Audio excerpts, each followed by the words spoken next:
Now let's look at sending a campaign, which is what Mailchimp calls a newsletter. We're going to choose a regular style, and because we only have one list, we don't have any other options but send it to that list, and we're going to move on to setup. We're going to name our campaign. Again, this is for our own internal admin purposes, and I'm going to say we're not going to personalize this by saying dear so and so. It gives us some tracking options here, which is quite useful because it will tell us if people have opened the mail or looked at it. We won't bother with the rest of it for now.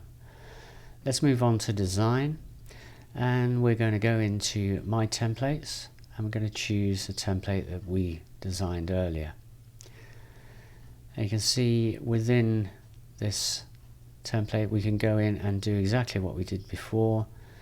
We can alter this and put in whatever text we like for our particular newsletter. Now there are styling options with the toolbar above, and we can do things like add in links. So I can add in a link to anywhere on the internet here. Just put in any address and it will automatically embed that link into my newsletter. The other thing that you might find useful is attachments. Now Mailchimp doesn't actually attach files to their newsletters, but what it does is it uploads them to your Mailchimp area and provides a downloadable link, which is actually much better. So here I'm just going to choose a PDF and I'm going to upload it, and that will then reside in my files area.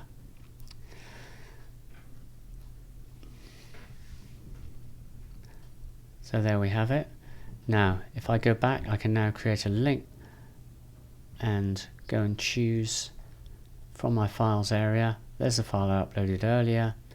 I'm going to select that and insert it, and that will provide a downloadable link to anyone receiving this newsletter, and they will be able to receive it just in the way they would have received any attachment. So this section here will actually be filled out by the profile. We don't have to worry about that. Plain text is just showing us what a recipient will receive if they do not wish to have HTML mail. This is showing us that Mailchimp is happy with everything that we've done.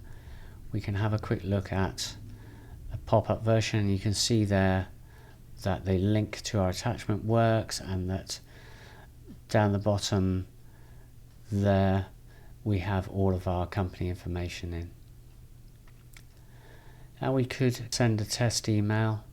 In this case I'm quite happy with what we've got, so I'm just going to send it, and there it is.